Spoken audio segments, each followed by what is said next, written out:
Hello, and welcome to the channel. My name is John Eicher, and I'm an Associate Professor of History at the Altoona campus of Penn State University. I'm also a United States National Endowment for the Humanities Fellow.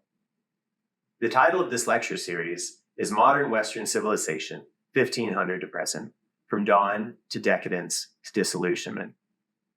Please enjoy these presentations, and if you like them, click like. Thank you. Before beginning this lecture series, it's important to understand the three major concepts that appear in every presentation.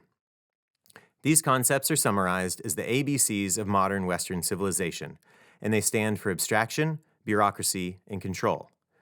During this short introduction, I'll explain each concept and then explain how they aid our understanding of modern Western civilization. Also, by using the term Western civilization, I refer primarily to Europe and North America, though Latin America and other world regions were certainly affected by these concepts and were swept up in the drama of the events discussed in this series. My thesis, or the overarching argument for the entire series, is that abstractions are used by bureaucracies to control the modern world. In other words, bureaucracies and the abstractions they create and deploy define every major political, economic, social, cultural, and religious organization on Earth. In many ways, this began in the West. A stands for abstraction. Abstractions are simplified representations of reality. They ignore the complexity of real people, objects, or processes and presume to represent an essential or useful kernel of truth within them.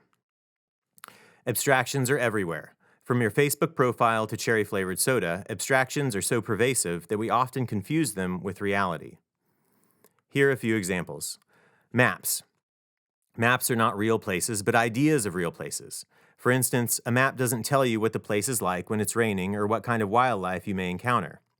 It gives a person mental control of a space without actually having physical control of it. The census and your income tax statement. They're not you, they're simplified representations of you and your most important features to those in power. License plates, a string of letters and numbers that allows you to actually use your car in the real world. The stock market, a number, which is an abstraction, that goes up and down based on symbols, more abstractions, for different companies that somehow relates to the economy, still another abstraction. It affects whether you will have enough real dollars to put real food on your table.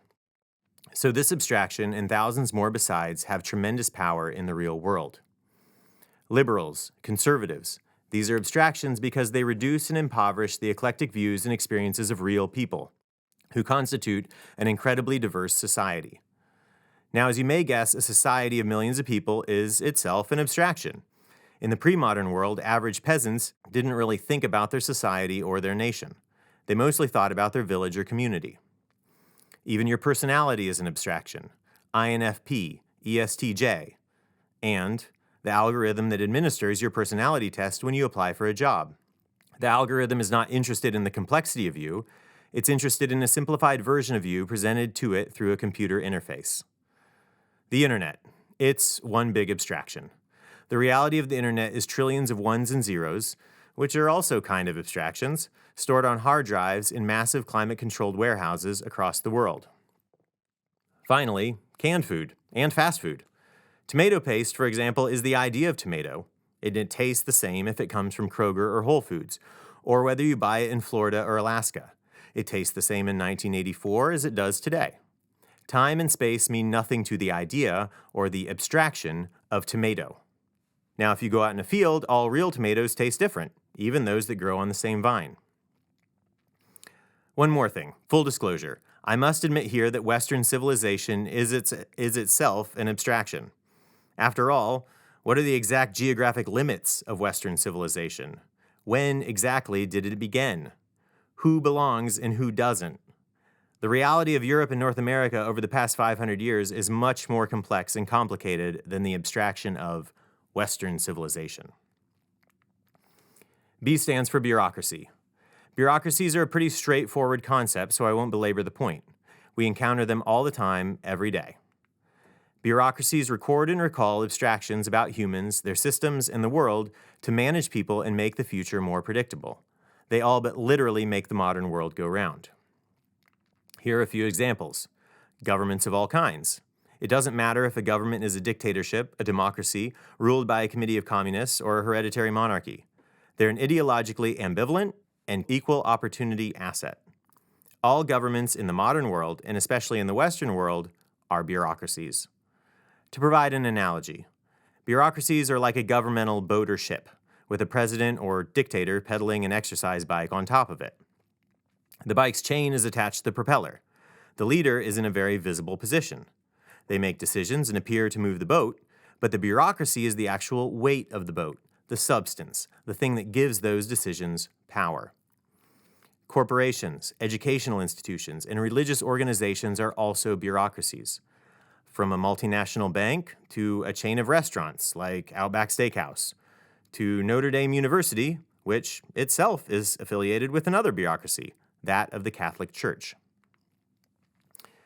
C stands for control. Abstractions are knowledge, knowledge is power, and power is control. Bureaucracies create, store, and recall abstractions to monitor and control the world. Ironically, as Western history advanced, bureaucracies expanded their control to guarantee a growing list of abstractions, like freedom and equality, even as they created new ones in the process. Without bureaucratic control, the modern world and our knowledge of it completely disintegrates. So as bureaucracies, both public and private, became the preferred organizing apparatus for Western society since the 1500s, they created, accumulated, and deployed increasing numbers of abstractions that guided Westerners along a radically new path. This path was often referred to as progress with a capital P, and its zenith was the 1800s and early 1900s. Progress with a capital P is the belief that humans will eventually perfect society, our politics, economics, social relations, culture, and science. This was nothing less than a new reality, a new mythology. And when I use the word mythology, I'm not talking about the ancient Greeks. I mean a comprehensive accounting for big concepts like time and space, the past and future, even right and wrong. Mythologies aren't true or false so much as determine what humans think is true and false. All religions are mythologies, but science is also one. Communism and various forms of nationalism are kind of like light mythologies because they aren't or never were quite as robust as religion and science. My point, though, is that it is impossible for humans to escape living inside some sort of mythology. Once we leave one, say Christianity, we enter another one, say atheism buttressed by science. To go into the concept of progress and mythology a bit deeper, here's a helpful chart. As I mentioned earlier, mythologies are inescapable. Humans can't abandon living in mythologies even if we want to. The only thing we can do is, if we're dissatisfied with a mythology, is to enter another one and blend them together.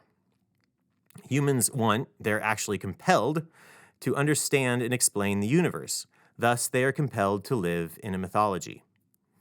Now, progress is a very robust mythology because it plays well with others. One can believe in both Christianity and progress, for instance. There are many manifestations of this, but one that was popularized in the 1800s when the paradigm of progress was at its zenith was dispensationalism.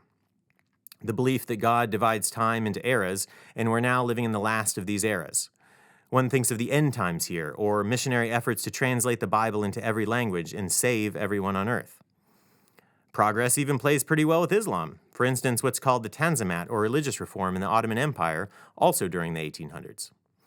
Obviously, both communism and nationalism have strong affinities with progress. Interestingly, progress, Islam, and communism, or nationalism, can go together too. One thinks of Islamic socialists in Iran in the 1950s, or Afghanistan in the 1970s, or when it comes to nationalism, Islamic groups like ISIS.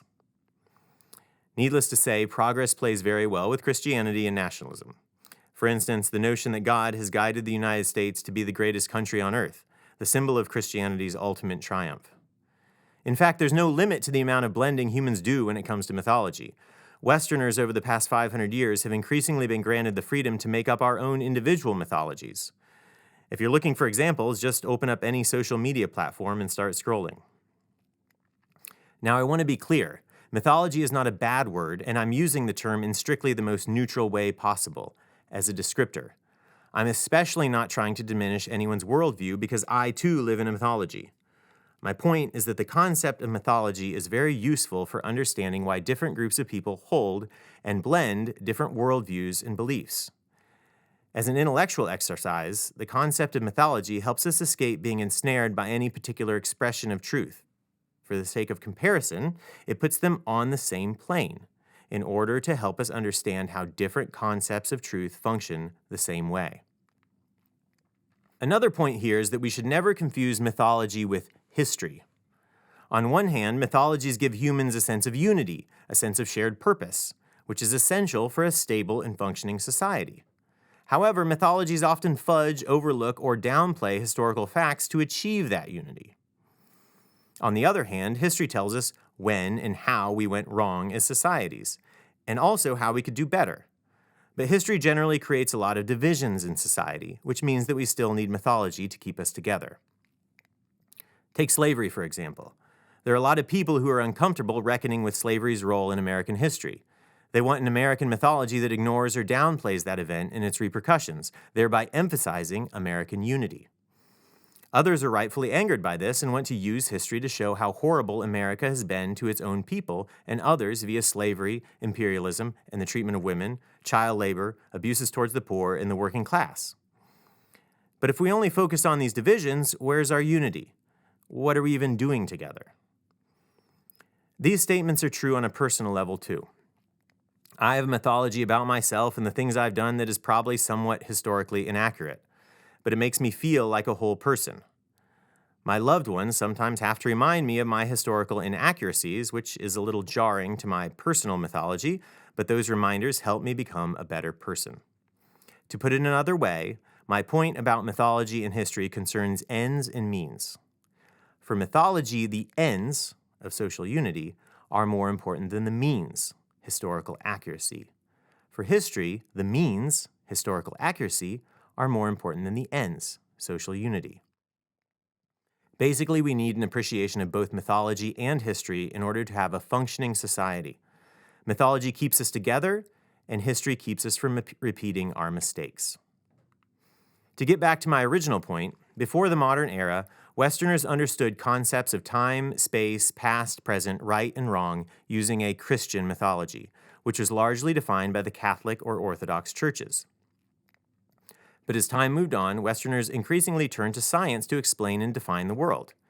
Aided by their new mythology of progress, Westerners aimed to manifest a perfection of Western society, a kind of heaven on earth. To progress, Westerners attempted to turn abstract ideas, like science, into concrete realities, like technology. This required bureaucracies to fund, monitor, and guide their outcomes. But of course, it also led to new abstractions, like climate change, and new realities, like pollution, which led to more control, and of course, new abstractions. True progress towards a clear and permanent goal has become increasingly elusive. To elaborate just a bit, take for example climate change. It's an abstraction because there's no way a single human mind can comprehend the totality of such huge processes. The concept of climate change is therefore a simplified, and therefore abstract, verbal symbol of diverse, intricate realities of all kinds of processes, from the shrinking of glaciers in the Alps for the past 30 years, to a one-day record-setting temperature in Phoenix, to overpopulation, to microplastic pollution. Climate change has come to mean any undesirable or unpredictable human-induced changes to the environment over any length of time, which sounds pretty abstract, right? Anyways, after the barbarity of World War I, which undercut assumptions about Western rational progress, and after the depravity of World War II, which undercut assumptions about Western ethical progress, and after the failure of communism in the Soviet Union, which undercut assumptions about Western socioeconomic progress, and after the nuclear disaster of Chernobyl, and continuously mounting pollution, which undercut assumptions about Western technological progress, Westerners were increasingly cynical that the perfection of society through progress was possible. Progress, it was feared, may just mean progression, a meandering and endless series of events that follow each other but have little overarching meaning. In other words, during the 1900s, Westerners learned that newer is not necessarily better. And so we are left paralyzed that we've lost touch with reality and petrified that progress was just a dream. Thus, the title of this lecture series is From Dawn to Decadence to Disillusionment. In sum, and to return to my thesis, abstractions are used by bureaucracies to control the modern world. And as you can see, I'm attempting to sidestep simple narratives like the West is best, or the West is horrible, or if only the West was more liberal, or if only the West was more conservative. These lectures are a thought exercise aimed at peering beneath the surface of Western culture to understand why many of us feel let down by the mythology of progress, confused by the overwhelming number of abstractions in our lives, and unable to summon the confidence to change anything. I present no answers to this complex dilemma. My aim is simply to present my point of view on how we got here and ask my audience to question the world around them. These lectures are meant to provoke conversation rather than being the last word. And here's a quote that I think sums up where we are. Schism in the soul, schism in the body social, will not be resolved by any scheme of return to the good old days, which is archaism, or programs guaranteed to render an ideal projected future, futurism, or even by the most realistic, hard-headed work to weld together again the deteriorating elements. Only birth can conquer death, the birth not of the old thing again, but of something new.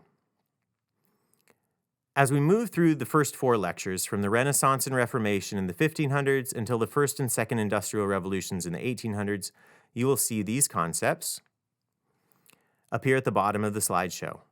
You will also see that I circle one or the other to draw attention to the specific concept I'm highlighting on that particular slide. Now, the last 4 lectures from the First World War until the present will not have these terms on the slides because by then you should be very well aware of how these concepts are playing out. Thank you for listening to this brief introduction to the lecture series. Please enjoy the presentations and remember to click like.